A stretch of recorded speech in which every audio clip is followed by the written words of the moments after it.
to Suits and Sneakers, a series featuring sage advice and candid conversations with seasoned leaders from diverse backgrounds and styles. I'm your host, Carrie Tuttle. With my guests, we deep dive into the areas of team engagement, motivation, and effective performance management. Get ready to be inspired and transform your approach to leadership. Please like, subscribe, or follow to be notified when episodes are released. Let's get started. My guest today is Josée Thibault, Practice Lead, Philanthropy and Social Innovation at the Discovery Group. Previously, she served as Director of Philanthropy at Mars Discovery District, where she launched the Mars Philanthropy Office, working with donors and grantors on innovation projects with significant impact in climate, health, and responsible tech, and advanced topics in blended finance and venture philanthropy. Josée was also an early builder of Opportunity for All Youth, which is now called My Starter, for underserved youth. She was executive director for One-to-One Literacy Society in British Columbia and a fundraiser for the UBC Faculty of Medicine and Community Outreach initiatives, including the UBC Learning Exchange. Josée also has a background in the corporate sector, which is where we met, leading a team of account managers and supporting Fortune 500 companies to develop and manage customer experience metrics. Josée has sat on a number of nonprofit boards, including the Calgary Birth Control Association, which is now Center for Sexuality, the Chicago Neighborhood Parent Network, and Vancouver's Circus West, and is presently a peer reviewer for Imagine Canada's charitable accreditation program. So wide variety of experience in lots of locations. She holds a master's of communication management from McMaster University. Her capstone research project, I'm so excited to talk about this today, is focused on purpose-driven leadership and communications, a topic she's written about and presented at conferences and for various executive certificate programs. Josée is originally from Campbellton, New Brunswick, and now based in Toronto, Ontario. Fun fact, Josée and I were once roommates and had our house hit by lightning. That's so true. I forgot Remember about that? that. Yes, now I do. Yeah. Well, anyway, I am so happy you're here. Welcome to Suits and Sneakers, Josée. Thank you. A friendship struck by lightning. How awesome Right? is that? I know. Stuff like that binds you forever. Yeah. Good times. Yeah. Well, and today we're talking about leadership as we always do on this show, but give me a little bit of background on sort of your journey to the Discovery Group. Yeah, I mean, a little bit of happenstance and a little bit of planning and direction, to be honest. I started my career in the for-profit sector, as you know, right? Actually, my very first job was at an oil and gas engineering firm, and then worked at Service Intelligence and loved my time in the corporate sector. I found it really rewarding, motivating, engaging work. But in my 30s, ended up living in the States and raising my two kids. And that was a time when I did a little bit of reflection and decided to make a switch into the nonprofit sector.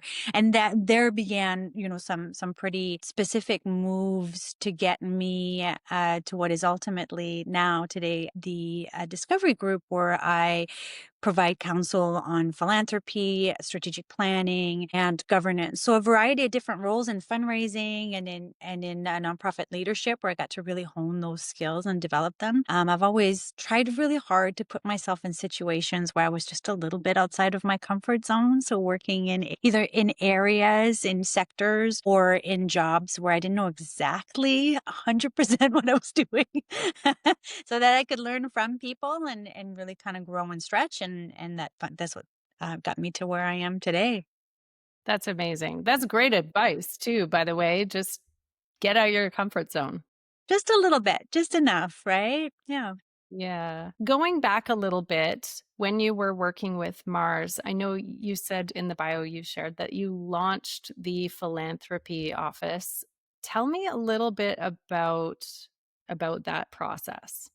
Sure. So at the time, I was actually working on a project called Opportunity for All Youth, which was a systems change initiative meant to level the playing field for underrepresented, underserved, what at the time we called NEET youth. So youth not in education, employment, or training. And that was really great, really meaningful project. But the organization, Mars, made a strategic decision that they really needed to diversify their revenue, and that one of the ways that they would do that was to deepen their relationships in the philanthropic sector, recognizing that they were a nonprofit, a charitable nonprofit, and had never really gone deep into those relationships. So, with my boss at the time, Allison Hewitt, we launched the Philanthropy Office, which was really meant at first to catalyze climate work that was being done at Mars that we felt really had significant potential for impact and that would resonate in the philanthropic sector. We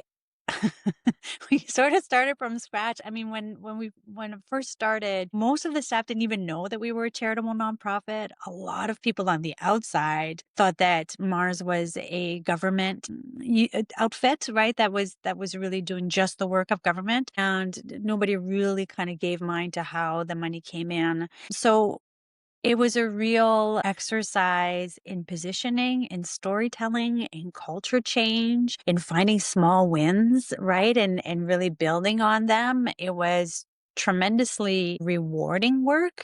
It was challenging at times, but it was a lot of fun and super meaningful, right? Like to get to see some projects launch that you know are going to have genuine impact and that you played even just a tiny role in that is really, really meaningful.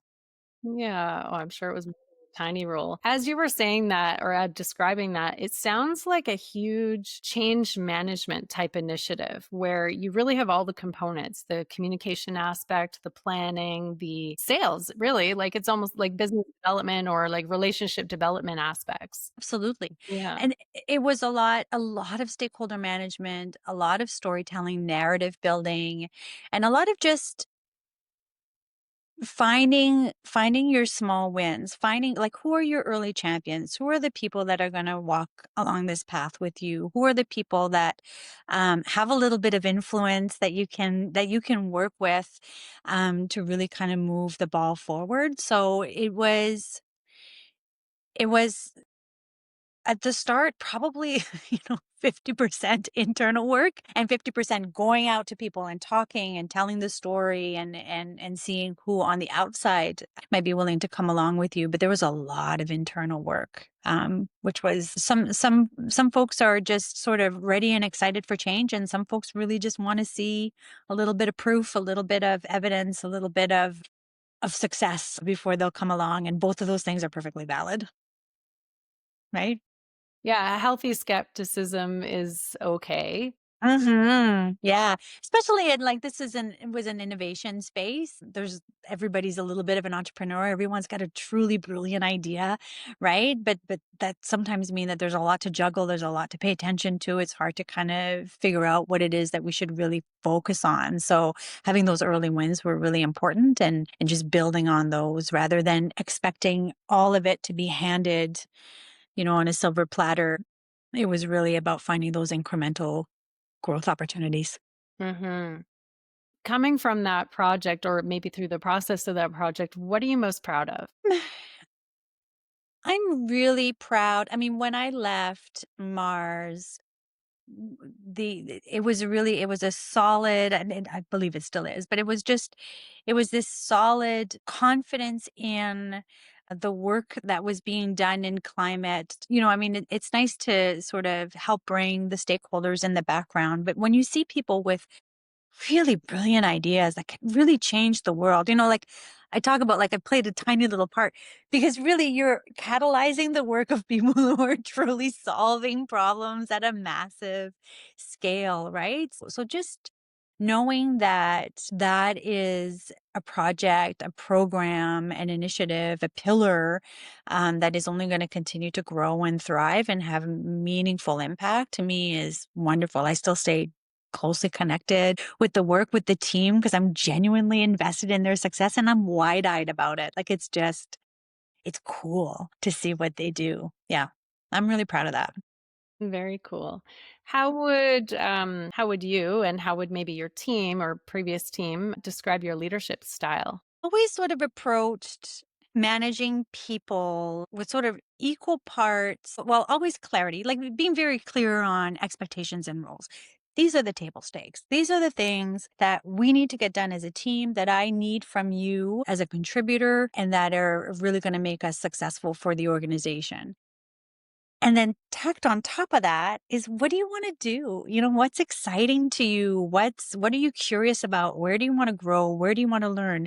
And as long as you can manage the table stakes, as long as you can continue to deliver, and of course in collaboration, of course with support, then I will open whatever door. I will introduce you to whoever. I will, explore projects with you that would allow you to really expand either your skill set or your network or just your interest and curiosity. So I try really hard to bake that in. And, this is the job and this is the opportunity. And those things sometimes are different and that's okay. But as long as you're constantly sort of pushing your edge and doing the best that you can, there's a way to do both your job and to grow and expand. Mhm. Yeah. And I think the layering in people's interests and sort of curiosity and creating that opportunity within the role is a huge motivator. Think so. I mean, there are some jobs that are, or rather, every job has a little bit of drudgery to it, right? Like every job has, like you're going to have to manage the list. You're going to have to do the things, right? And it needs to be done well. It needs to be done perfectly. Those things are really important. And some people really thrive in that space. That's something that's really fun for them, and that's okay. And if it's not, that's okay too. There are other ways that you can sort of be fulfilled at work, and we just need to find them. What else do you use as motivators? Because, and maybe this is my lack of awareness, but my understanding in the not-for-profit sector is money isn't always the first lever you can pull when it comes to motivating people. So, what do you recommend there? Yeah, and it's a little bit tricky in the sense that there's this idea that people in the nonprofit sector don't do it for the money. They do it for the impact. They do it for the love of it. And they do, but also they need to pay their rent. They need to feed their family, right? So it's categorically unfair to expect people who work in the nonprofit or the social profit sector to take a pay cut because their work is meaningful. Work can be meaningful anywhere. All kinds of work is important, and not recognizing people and paying them fairly and giving them proper benefits and work-life balance and those kinds of things just because solving world hunger or helping people who are unhoused is just so important that you can sacrifice yourself for it. And that doesn't work for me. I don't appreciate that. I don't like it. I don't think it's fair. But at the same time, there are lots of ways for people to have meaningful jobs and careers that aren't primarily financially motivated. So you have to treat people fairly. You have to Mhm. pay them what they're worth. You have to pay them well. Opportunities for work-life balance, really, really important. And then after that, I think people want to be seen. I think people want to contribute. I think people come into whatever job with ideas and things that they really think that they can improve or make better or try out. And I think we're all missing out if we don't give people a chance to do that. And I think that's what makes people stay. Right. So you can grow within your role. You can grow beyond your role. You can expand. You can grow up. You can grow out. You can go across, cross functionally. All of those things are really interesting opportunities, both for the people that you work with, but also as a leader, like you're just tapping into stuff that you might not even know you had on your team, which is really fun. That is cool. Have you ever had somebody on your team surprise you with their abilities or maybe lack thereof? Right. Um, You know, it's I have a colleague and I'm still in touch with her now and she was hired to do some very specific sort of background work in the background and moves management for working with foundations and corporate donors and that sort of thing. And I never realized just what a good writer she was.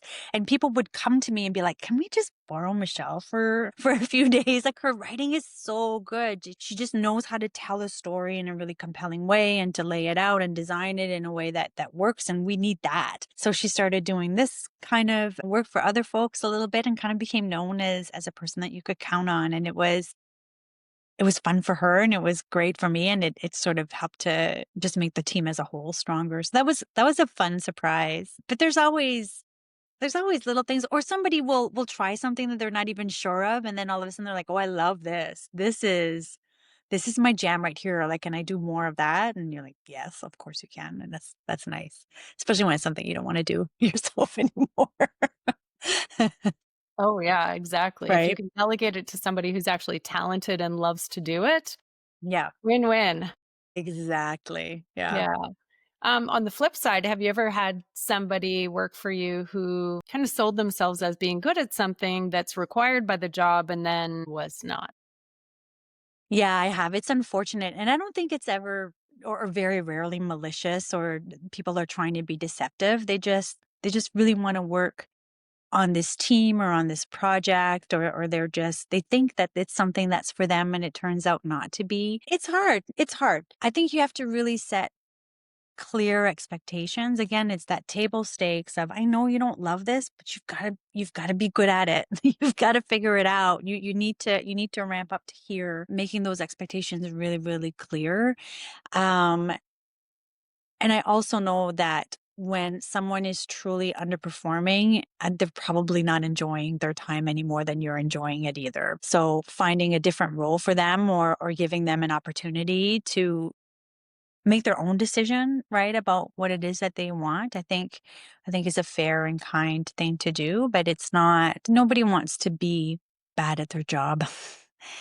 Yeah. So you help, you support, you mentor, you coach, you provide the support that they need so that they can excel, or at least, perform, and you do that to the best of your ability. And there's either interest, willingness, and aptitude, or there isn't. And if there isn't, it's okay. They're going to thrive elsewhere and they'll probably be much happier elsewhere. So I think it's knowing when to say goodbye, but also giving people every opportunity to be as successful as they can be. It's a tough balance. It's hard.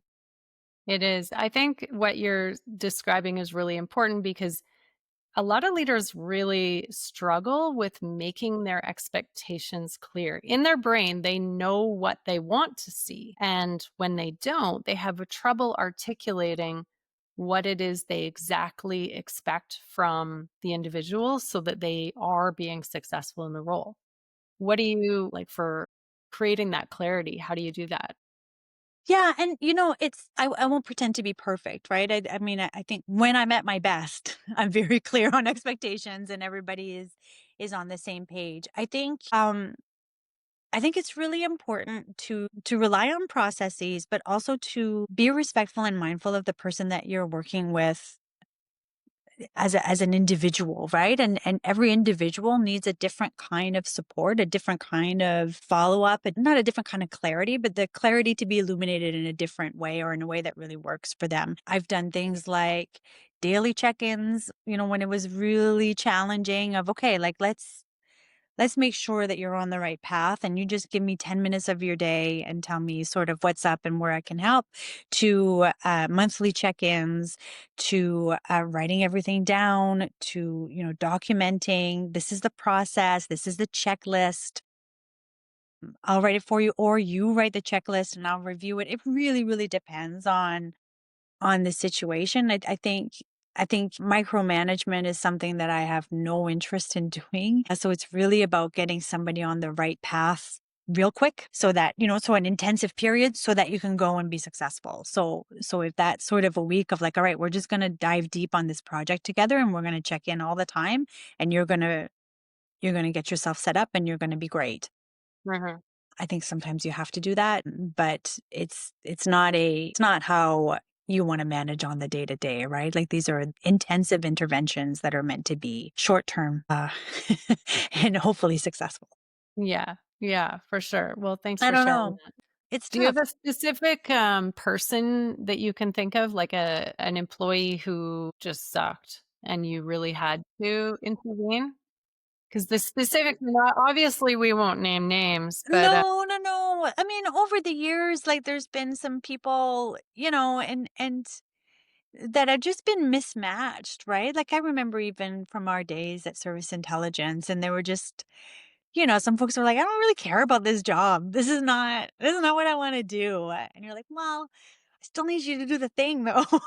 I still need you to show up and do the work. So let's sit down and figure it out. And if you really don't want to do it, then that's okay. But that's a different conversation. yeah, for some people it's just a paycheck, right? They're Yeah. not, yeah, Yeah. but And that's okay too. But I still need you to do the thing yeah. so that you can get the paycheck. Yeah, Yeah. exactly. No, that's fair. Now, I do want to dive into your capstone research project because you uncovered, I think, some really meaningful insights as it relates to purpose led leadership. Am I saying that right? How would you describe it? Yeah.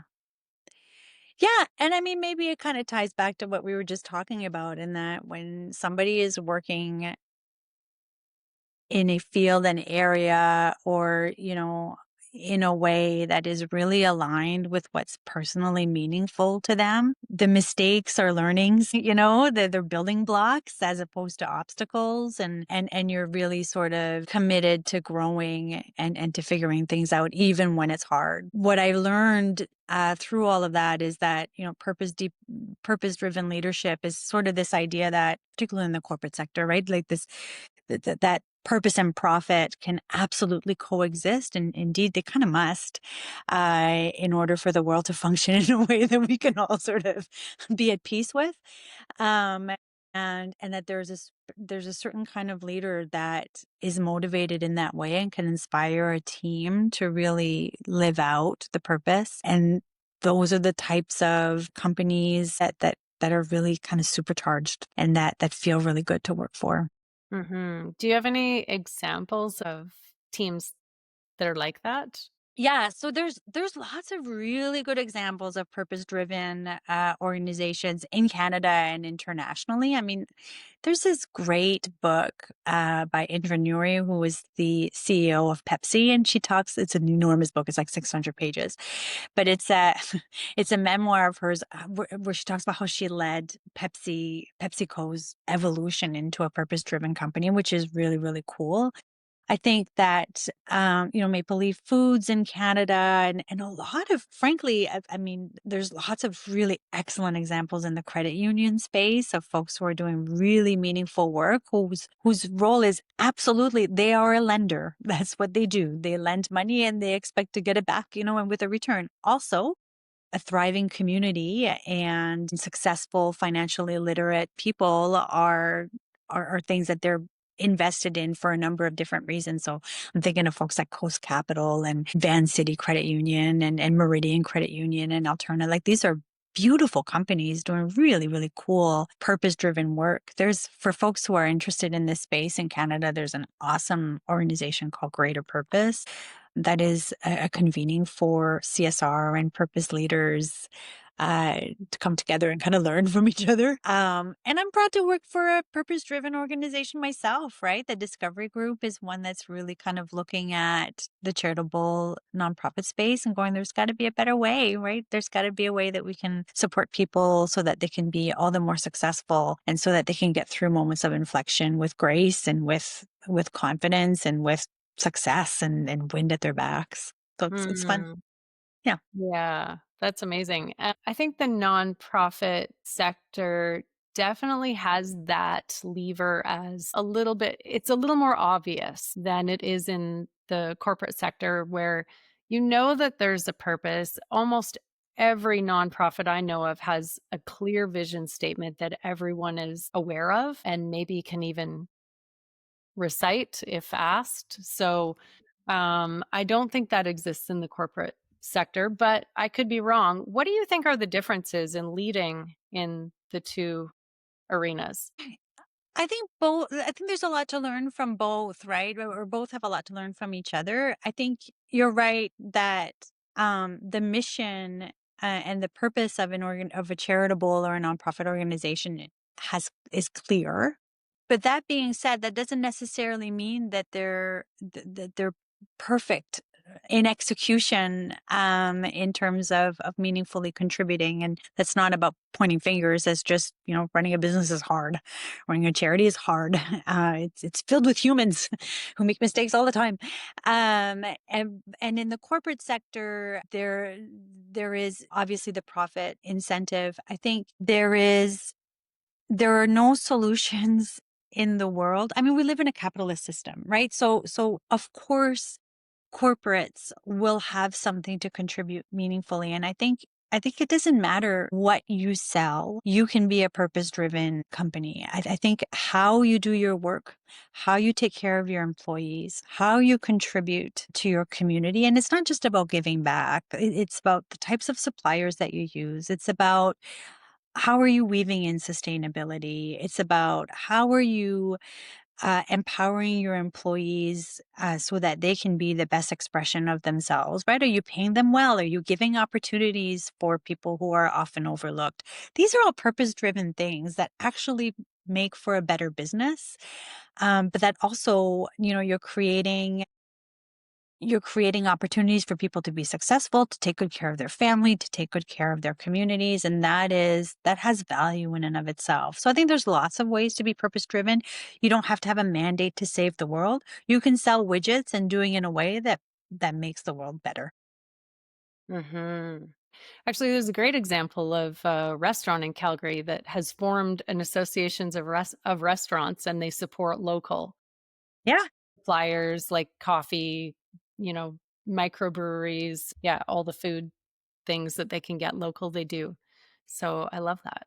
Social procurement is a huge lever, and you see it right now, right? In Buy Canadian, like you're literally supporting the Canadian economy by how you choose to purchase and where you choose to make purchases. You have so many levers in procurement in a large company. Like if you chose to give a contract to a company that is led by people of color, a leader of color, or a women-led company, or a company that's Canadian, or if you choose for these products to be like it's in the little things and the big things, right? Like how you choose to spend your money really matters at scale. Yeah. Yeah. Where do you find inspiration within leadership and within business? Oh gosh, that's a good question. I spend a lot of time talking to people. I really do. Like I enjoy taking people out for coffee and just kind of getting to know them. I spend a lot of time with younger people. Either people that so I have this sort of rule that personal rule that, if I interview someone for a role, particularly early career roles, I'll interview three people, and of course one person will be successful, and then I offer to mentor the other two. And often, well, because it's not if you were in the top three of hundreds of candidates, you probably would have done the job really, really well. Like you probably would have been great at it. It just didn't work out for you in this one instance. So most people will take me up on it. Not everyone, but those that do, I get to meet with them and chat with them, once a quarter, sometimes less, sometimes more frequently. It depends, kind of what's going on in their lives. And if I can help them out, I do. And otherwise we just sort of keep in touch and share information and share sort of learnings and notes. And this is what's going on in the world. That's a really fun way to stay engaged with what's going on. I find that really rewarding. And there's a few organizations that I mentor for that where I have the opportunity to meet with young people. And then, yeah, I like to spend a lot of time just kind of talking to people and just getting to know what it is that they're working on. And the beauty of the space that I'm in right now is that I just have access to people doing so many different kinds of things, right? Like Mars was all about tech and climate and health. And like, there was nothing more fun than just going into the elevator and going, what do you do? Like, wow. That was my Yeah. favorite question because it was always something just beyond, my knowledge or my expectations. So it's always really cool to meet people who are sort of at the top of their game and going like, what's what's your job all about? Like, what do you do for fun? Like, what's your thing? So yeah, I try and meet people and just chat with them. Yeah. Well, And that curiosity that you're describing is, well, it's very much you for first of all, Mm. because I know that about you, but also it's a great quality for all leaders to ask questions and get to know people on a human level and yeah, be curious. Oh, absolutely. And you're just putting it in your mind bank, right? Like there's just like you'll be able to pull it expands your mindset, it expands your aperture. And then there's nuggets. Like I'm really interested in relational infrastructure, right? So there's sort of the rules and the processes and the associations and the groups, and there's all of that sort of formal infrastructure of this is how you do things. And then underneath all of that is this like root system of just people who know people, right? Like, oh, I'll just call Carrie. She knows all about this. Or I wonder what, Allison thinks about this. Or I wonder what John, I know he used to work there. I wonder what he thinks. Like there's this whole sort of undercurrent of people um who just will help each other out and just will talk to each other. And that it feels like, a network and it's all about who you know, but I have found it with just a little bit of curiosity to be a remarkably open thing. And that it's like you can build your own relational infrastructure pretty easily if you just kind of chat with people and give of yourself a little bit. It's remarkable. One of the things that at Opportunity for All Youth, it was, youth are not disconnected they're not disconnected from society or from the system. They're connected in a way that you don't know. Like you're just not connected in the same way that they are. But you best believe that they have their own sort of relational infrastructure. Your job is to try and find a way in so that you can sort of bring them into the services that they might need or want or be interested in. But there is that tapping into relational infrastructure, building your own relational infrastructure, and sharing it with other people, I think to me, is what makes life meaningful. Maybe that's my purpose, Carrie. Maybe. Oh Maybe. my goodness. You've just said there's so many layers to what you just said Yeah. because, we always hear advice that leaders should be networking all the time and building, but networking can sound very superficial Hmm. in some ways, but what you described was deeper. And then there's the giving aspect, and then there's the generations understanding each other aspect. So I want to start with the giving aspect first. So tell me your perspective on that. The Giving of your time. yes. Yeah, so there's a few organizations that have asked me to mentor, and so I do.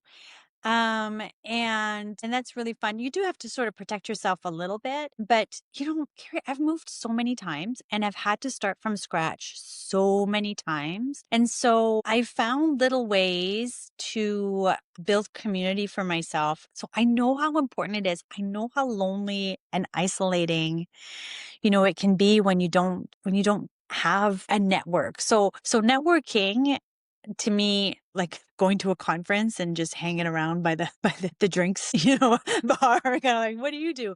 That I'm not comfortable with. That I feel a little bit awkward in. But I've long invited people into my home.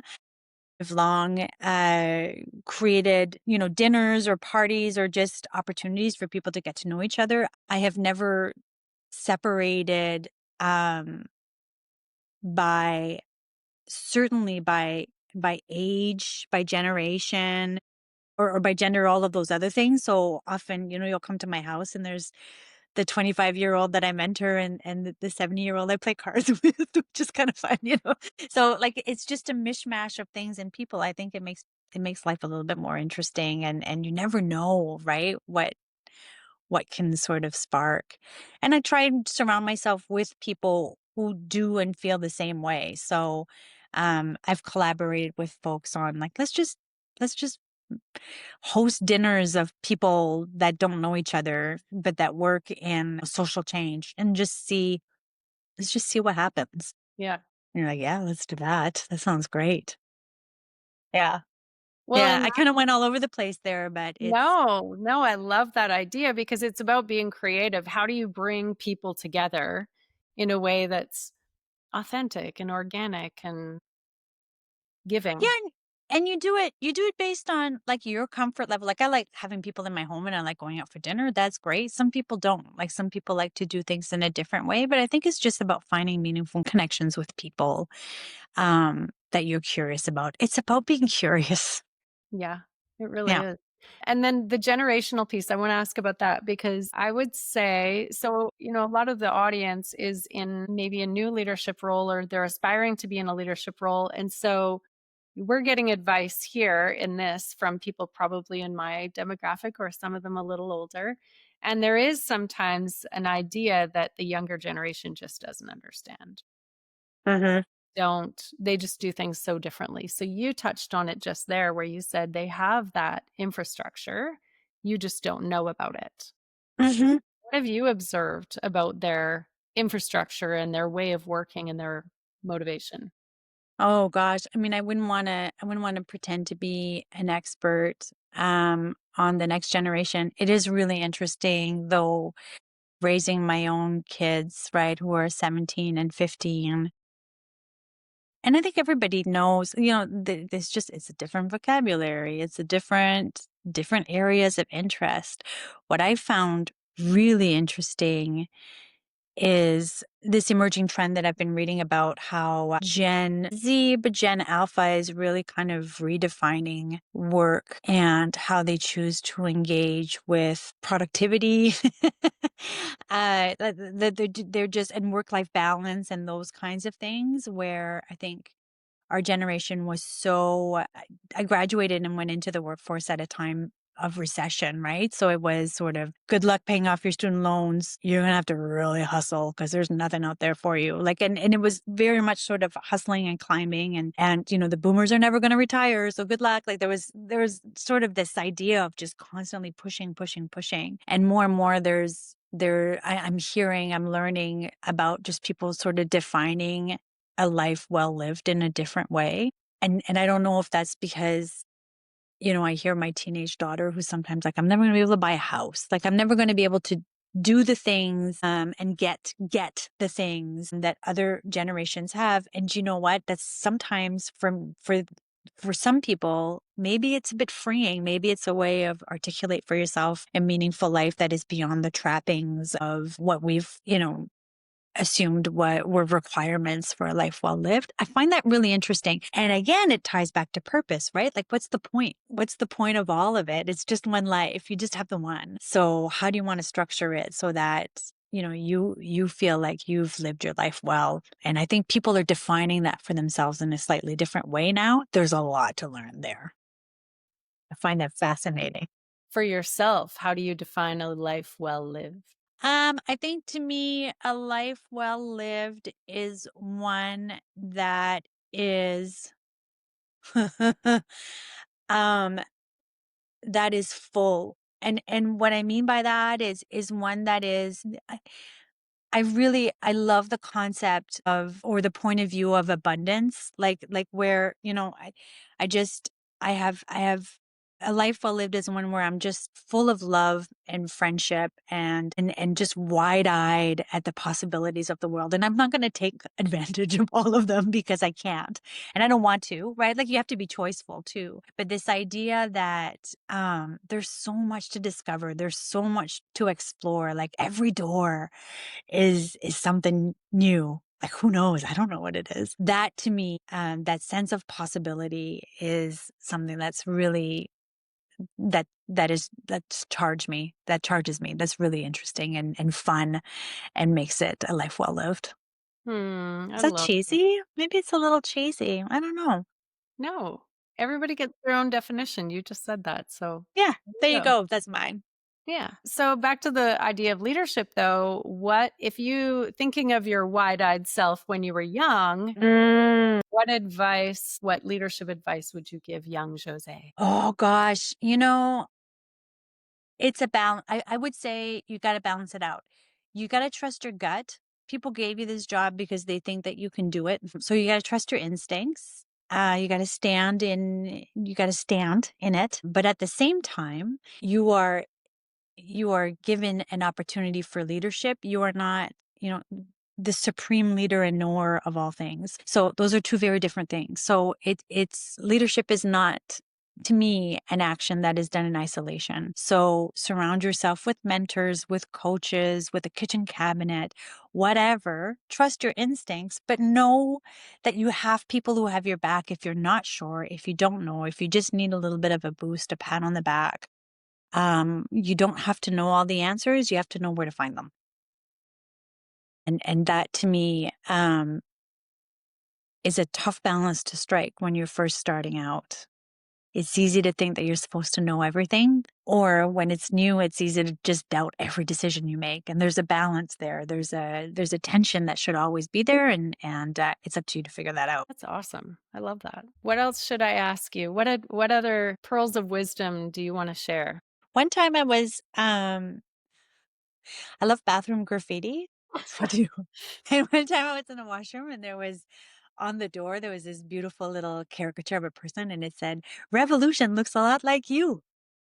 And I never forgot that. I was like, "That's so lovely. That's so lovely. You can be the change agent. You can change it. You can change it in your life, and really, really need you to do your part to change it in the world.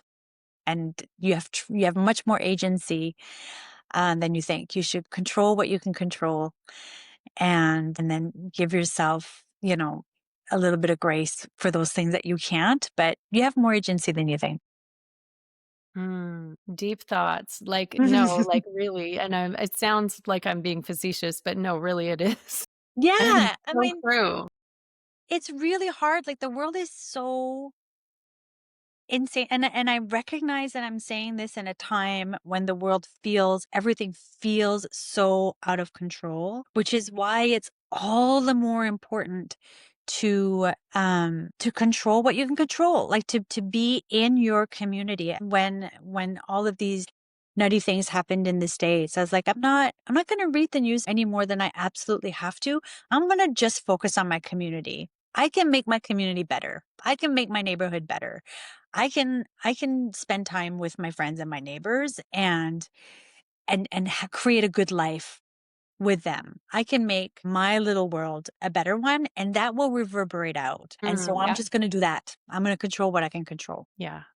And I think that's really all any of us can do. Maybe some of us have the ability to extend beyond, but not all the time. Not all the time. And those people, like, again, like, it just reverberates out, right? Like, strong societies are built by strong communities, and you are a part of a community. So start there. That's the best soundbite I've ever heard. Thanks, Carrie. My goodness. Jose, well, thank you so much for being here. I really appreciate everything. I loved this conversation, and just the philosophical side of it is my jam. I love it. Deep thoughts, Carrie. Yeah. Thanks for asking such lovely, thoughtful questions. It's such a pleasure to chat with you. Yeah. Well, all the best with Discovery Group. I can't wait to see what you guys do next. And Thank you. we'll keep in touch. But thank you again for being here. I appreciate you. Thanks. We're glad you joined us for Suits and Sneakers. If you want to be an expert guest, look for the link in the show notes. Don't forget to follow or subscribe to be notified of future episodes.